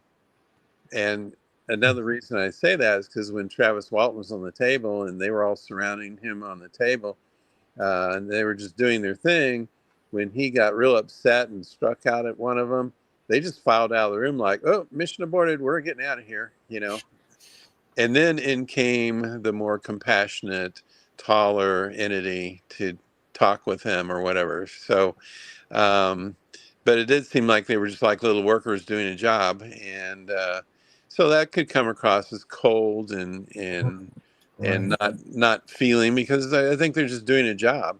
And the shorter ones seem to be like little worker bees that just doing their job. And like I said, the taller gray that comes along seems to have the compassion and the connection with you, and not the little ones. I thought I remembered in the Travis Walton case, he was relieved at first when he saw the human-like ET, but then became very disconcerted because there was almost no emotion there with it. And then when he screamed at it, the only thing that it would do was it flinched a little bit. And it, at least that's my recollection of. Well, and it was, if I remember right, it was a slick trick, because after they calmed him and got him to relax more, then they had their way with him after all. So, it was just another way of getting there. But the little workers, they couldn't handle it. They filed out of the room when he started getting combative. So they said, oh, we're out of here. So, interesting case. And I've met Travis. He's a nice man. Yeah. I even got to meet Betty Hill. Did you really? Yeah. She was about 65, I think, when I met her. But yeah, I met quite a few people, and compared notes with tops in the field. And yeah, at the time we were all just trying to figure it out together. And I always tried to stay kind of a low profile. Wasn't out to be famous or try to be, but in the meantime, I was pulled into so many things and so many situations, and worked with so many top people, because they wanted a professional with hypnosis training to help with this or help with that, or be part of this project or part of that. Mm-hmm.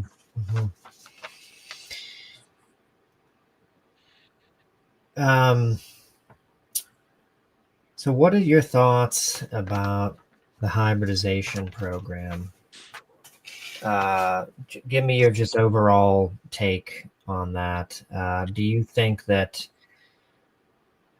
it is benevolent? I know you don't see eye to eye with David Jacobs on this. You don't think that the hybrids are meant to live on Earth, I think. No, I think we would have a lot more evidence of that. I mean, every now and then they'll see someone who looks strange and they'll think maybe they're a hybrid. Well, people can look strange without being a hybrid. So, but that 1 in a million, that if there were really that many hybrids walking among us, I think we would have a lot more clues and a lot more evidence, a lot more suspicion if we had millions of hybrids among us. Um, But then when you listen to David Jacobs, he talks about case after case of abductees teaching hybrids things. well, yes, Mhm. my take on it all is that, of course, they take seed and sperm and all that, and they have these little hybrid babies that look half like us and half like them. And at first, they were very interested to see how we nurture and love those children. And the theory is that they became over evolved and got away from the nurturing and loving connection. Imagine if we did all babies through lab stuff and we sat in front of computers staring at computer screens for the next 1,000 years and did everything in laboratories. What kind of connection would we have with those babies, Mhm. And if they over evolved and got away from that, which I think we're doing right now, even,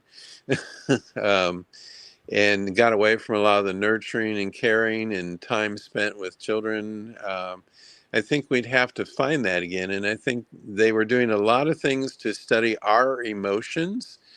I know Bud talked about a lot of cases where people were put through emotional tests to see how they would react to certain emotional situations and study our emotions, but especially with the babies, to study how we nurture them, care for them, love them, hold them.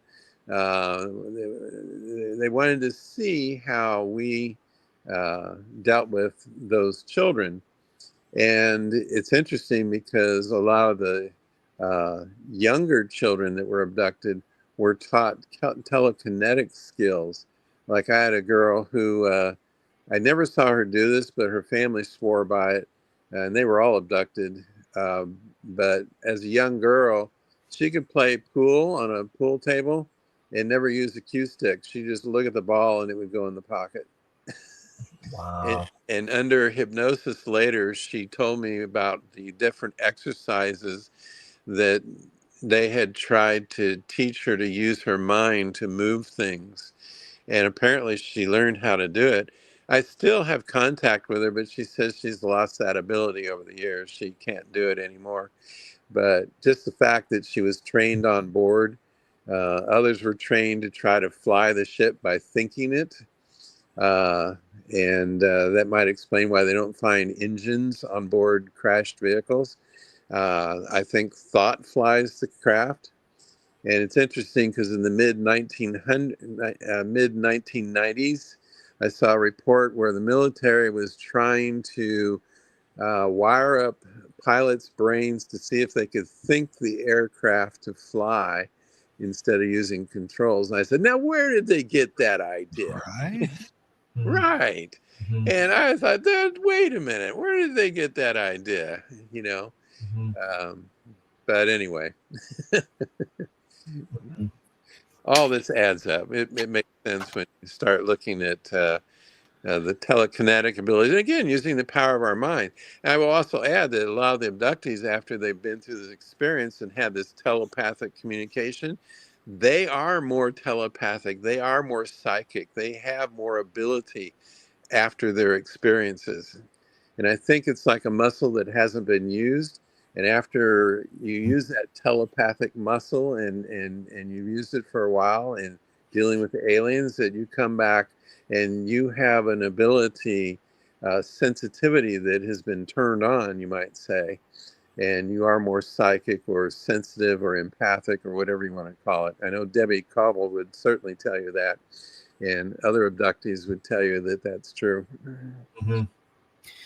Why do you think they're being trained on the craft to develop their psychic abilities, or what purpose would there be? I, I think they want to see if we can learn it. I mean, I think they don't know for sure if we can develop that, but I'm sure like we might train a chimpanzee to do something more human. Maybe they want to see if we can learn that stuff and develop our mind. Maybe they know we have the ability and they're trying to help us develop that. It's interesting, and I always thought that was fascinating when I'd come across somebody remembering that they were being trained to use their mind in different ways. Mhm.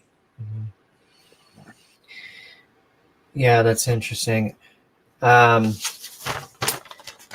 so what about what John Mack calls the provisions of information, post-procedure, the communications that happen, and the prophecies, the predictions that abductees make, which I guess generally we know now generally don't come true, or maybe always never come true. What thoughts do you have about the communications and what they tell us, and the narratives and things that they tell the abductee? Well, I haven't found a real consistency in that. I mean, I've heard different things, but they don't really seem to be the same kinds of messages. And sometimes I think they just tell us something just to tell us something because we're so eager to know what's going on. And so they'll just make Just to something up. satisfy us, so maybe we're more complacent, maybe, or pliable. Yeah. With I it. think they just kind of like when parents make up an excuse just so the kids will be quiet. You But and- then other times it seems like they really sort of drill down on some future events and tell them things like, you're going to be responsible for feeding the survivors when this happens. John Mack had a case like that. Aren't well, they? it might be something to it, but if nothing has ever come true yet, it's kind of hard to say whether it was ever valid. Right. You don't think they're all at all feeding the abductees stories so that they tell these stories and then they don't come true, the stories, and then this discredits them? Or, I mean, it just seems like there's got to be more here. Well, I think if there is an event that they are helping them plan for, well, then it just hasn't happened yet. And if it does, maybe they'll all kick in and do their jobs that they were trained to do or told to do. But we don't have any proof. Like you said, nothing's come true. So it's kind of hard to know if they're just telling us stuff or whether we really will face some event and all these people will suddenly have their jobs to do. And see, I'm kind of curious, Jim. The people, we've talked to people before that said when they were with the alien species, they would show them pictures of like bombs and things like that. Is that, John, for they're studying our emotions? Is that Yes. what that is for? Yes, that's what I've seen before. Is Mhm. they'll show us images and see our reactions, and sometimes they do it as a warning, saying if you guys keep playing around with nuclear weapons, this is what's going to happen to your planet. And they'll show the planet blowing up, and so they will do that sometimes as a warning, like if you guys keep messing around with this stuff or keep doing this is what's going to happen. And they will, and I've had quite a few abductees that were shown images of things that could happen, not predicting that they would, but just showing the kinds of things that we could screw ourselves up with if we keep messing around with this, or not taking care of the planet, or not preserving our water, or not doing this or that, or messing around with bombs. So that happened quite a few times. And in fact, I think Linda Moulton Howe and I talked about, we were wondering why with cattle mutilations that they would study the mucous membranes of like the anus, the eyes, those kinds of tissues. And one abductee actually said that they're monitoring our pollution levels. And that's a good place to find pollution levels, which might be why they're so precise in getting certain samples and studying it from time to time. It's not like they don't know how cows dissect it, of course, but they must be monitoring something. And I thought that was interesting that they might be monitoring our pollution levels. We certainly have climate change and other things going on. And so I really think a lot of it is they're watching out for us. We don't screw ourselves up, because I tell you what, we sure could. But they're using resources from this planet as well. So, I mean, it's not going to do them any good if, there's a nuclear bomb and it wipes everything out. Then anything of significance that they need will no longer be. Yeah, but if we blow up our planet, how does that affect everything else out there in the universe, Right. That's right. And I don't think that they dislike us. I think they want us to succeed, but I think that we're like unruly children. Imagine that we are unruly children that ought to be watched a little more closely. Who can argue with that one? That's right. And it's funny because you had said about that these alien species are like emotionless, and they're looking at I think you said because they were so far evolved. Yeah, it like they went completely around to where they don't need any facial expressions or anything Right. like that. Right. When you look at the fact they don't use their mouth, they barely have a nose, their arms are withered and long, and their bodies are wimpy looking, and everything's in the head. The head's huge, the eyes are huge, everything's seems to be in the head and powerful. They've probably been staring at computer screens and phones for 1,000 years, and that's probably what we'll look like when we get done staring at those screens for that long, and we're already doing it. Yes. So, and you look today at how that takes away from the family relationships and the connections with people. I had 2 kids that didn't know how to talk to each other because they always texted, and then face to face, they were kind of freaking out. I mean, we're already having problems with interpersonal connections because of all that. So take that times 1,000 years, and maybe we'll have to learn how to do it all over again, like they might be. Yeah, and maybe even way sooner, because I can remember when my mother and father were alive, we had family cookouts and picnics and all this, and it seems like everybody's family unit, once they pass, great grandma passes, there goes the whole shebang, just goes. Yep. Now everybody's sitting at the table with a phone in their hand, and there's no communication. You can be sitting right next to each other, but yet you'll text that person instead of opening your mouth. Yeah. I can definitely see where aliens would be evolved that much where they don't need that. That's not to them. It's not. Why don't they have sex organs? Well, maybe because everything's done in the lab, Yes. Yeah, and we're already doing that too. So take that times 1,000 years, and we won't have to worry about sex, and who's got time for it? And besides, we don't know about relationships or how to communicate or be intimate anymore. So let's just make the baby in the lab and get what we want. Put in your order for 2 kids, and 1 male, 1 female, and you'll get it in 6 weeks. Yeah. And I got the impression from reading John Mack's book Abduction that there may be multiple hybridization projects going on with other species as well. There seems to be other species that don't resemble the Greys who also seem to be engaged in this. And some of the information that they have given to abductees about it gives you the impression that this, might be something quite commonplace. That species do this species merger kind of project, where maybe they're not only trying to kind of correct for evolutionary problems, but they're also kind of trying to maybe create better and better avatars or bodies that some abductees have been told by certain species that they don't have the kind of sensory experience that we have as far as the five senses, and they want that, and so they want to merge with our species. Yeah.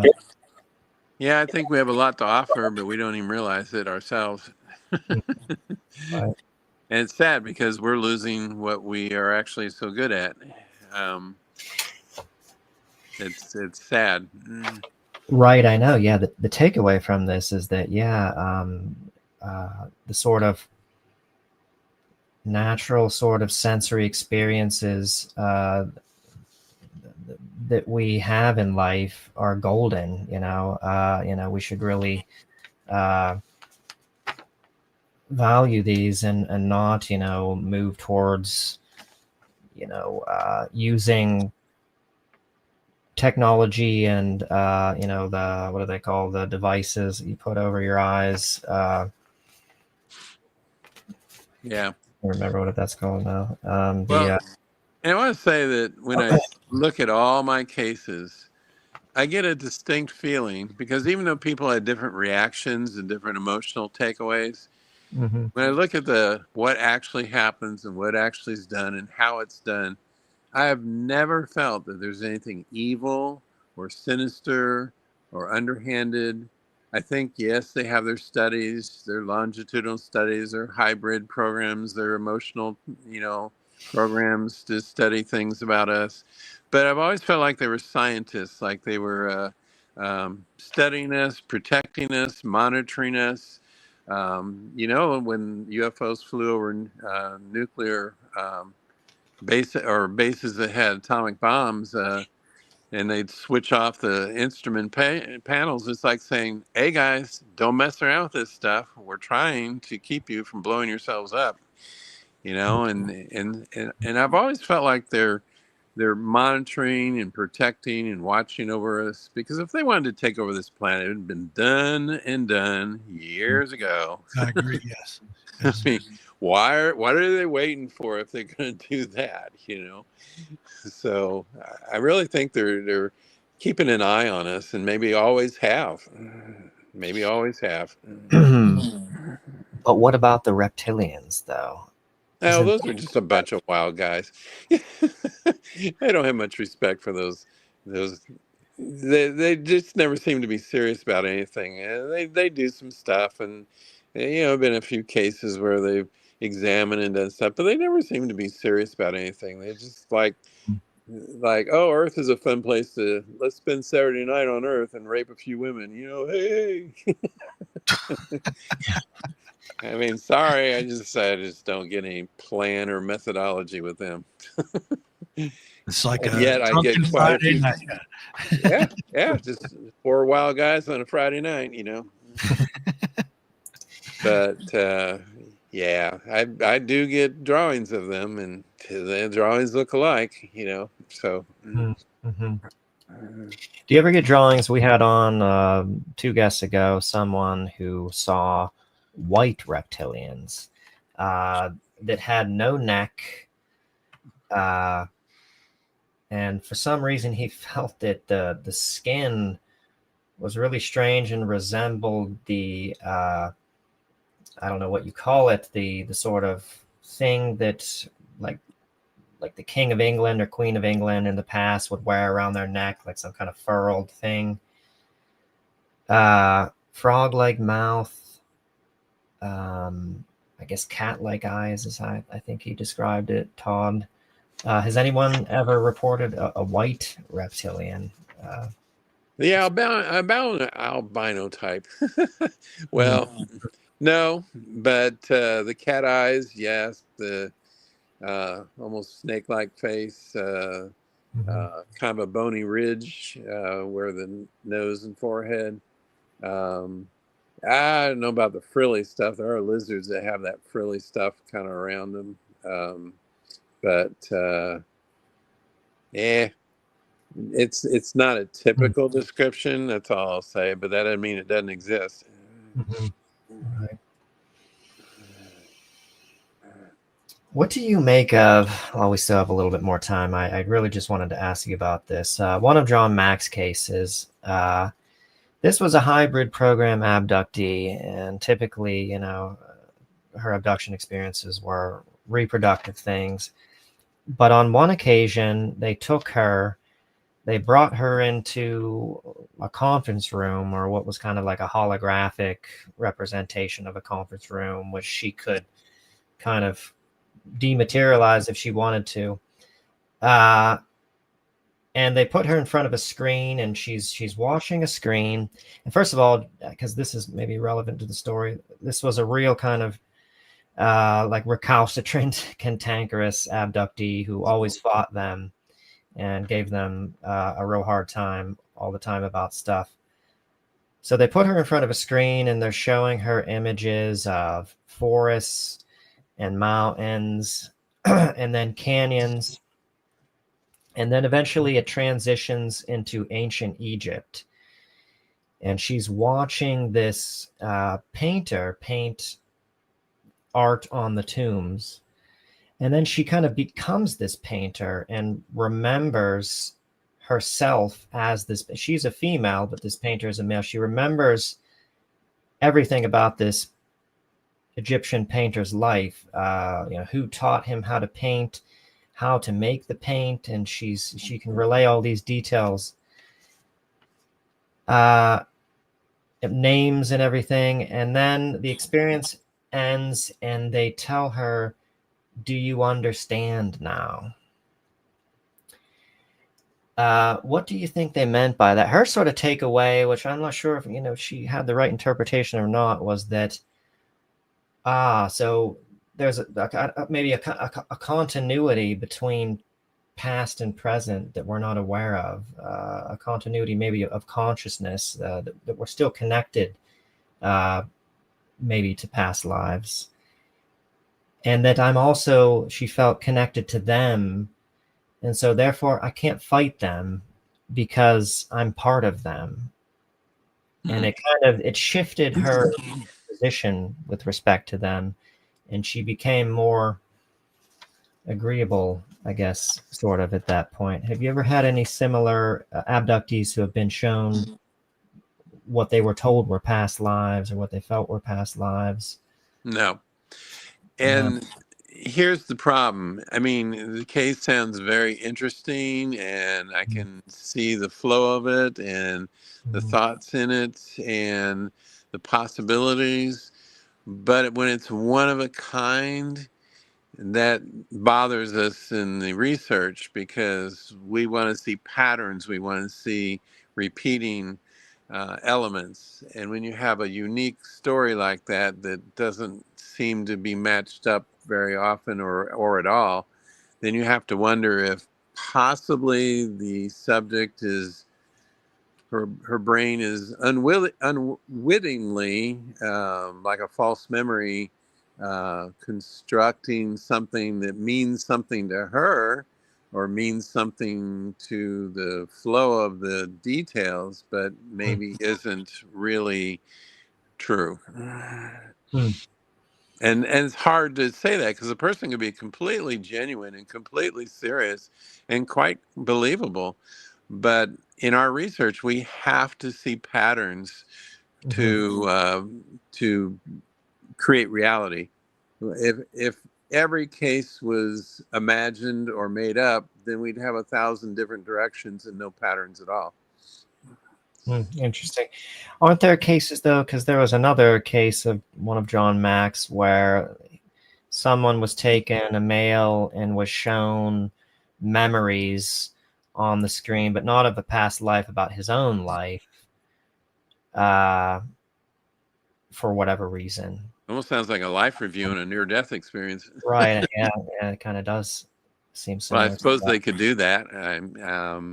There again, the point is, what was that for? And I don't know. Now, I'm not saying that these things didn't happen. It's just that it doesn't fit the typical data patterns or stories that I hear from, even from lots of researchers. I've never even heard any of that before. Doesn't mean it didn't happen, but right. I'm just not sure what to make of it. Yeah. I was just curious about that one.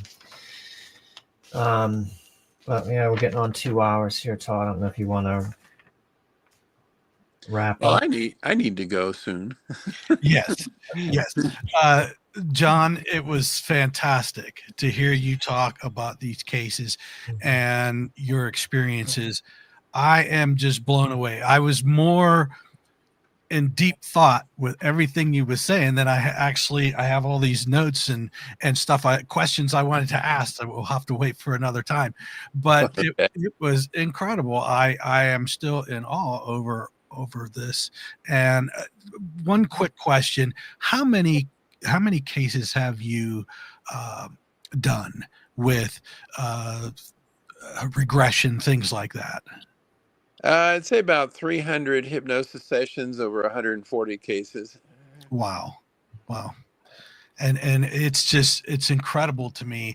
And all these people that are experiencing these things, there's no doubt in my mind that something is going on with these alien beings or species or what have you. These people, Right. they totally believe that this happened to them. Sure. And it's incredible because the more I research in this field of study, the UFOs and aliens, the more blown away I am because of the similarities that I keep finding. And talking to you, it's definite eye opener. Well, I appreciate that. I just rode the wave when we all were trying to figure it out and sharing with each other and exploring it together and bouncing ideas off of each other. And I had no idea that names like Bud Hopkins, Stanton Friedman, Linda Moulton Howe, George Knapp, Leonard Stringfield, John Mack, all these people would be my buddies that now are all famous names. Like I said, I never tried to stick my face out there to be famous, but I certainly was involved in all of it. Yes, you were. And you just put in your name and UFOs and you come straight up there. You're okay. Well known in there. It's funny because I just had found this one. It was in where was it? It was on eBay. It was from 1994, I believe. It was a MUFON journal, and you wrote in that.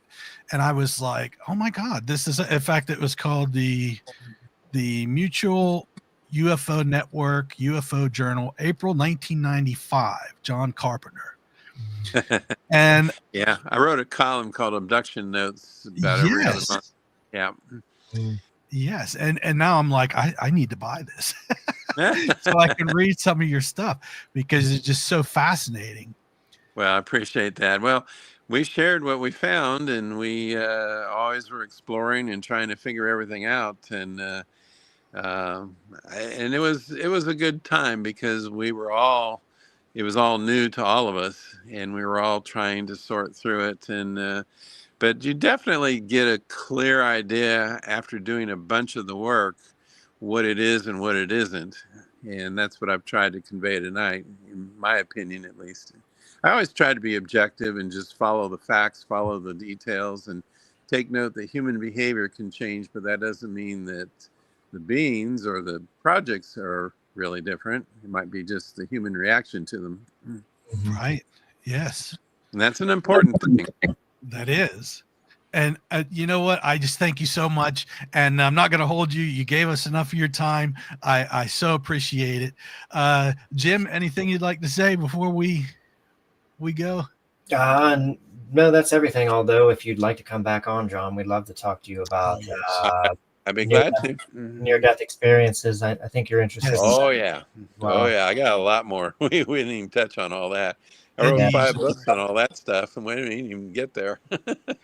Oh yeah. Well, I'm very excited for that because I love that conversation as well. So, all right. Well, thank you so much. Thank you everybody for watching, joining in, all that good stuff. We hope to see you on the next episode of Paranomaly Beyond Disclosure. Thank you so much, everyone. All right.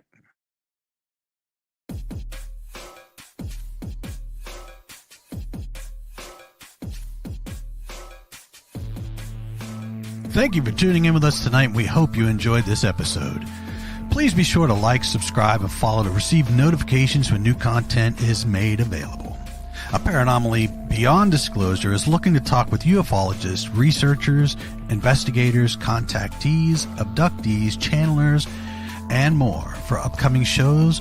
Or if you have stories, photos, videos, questions, suggestions, or comments, please contact us through Messenger or email us at paranomalypodcast@gmail.com.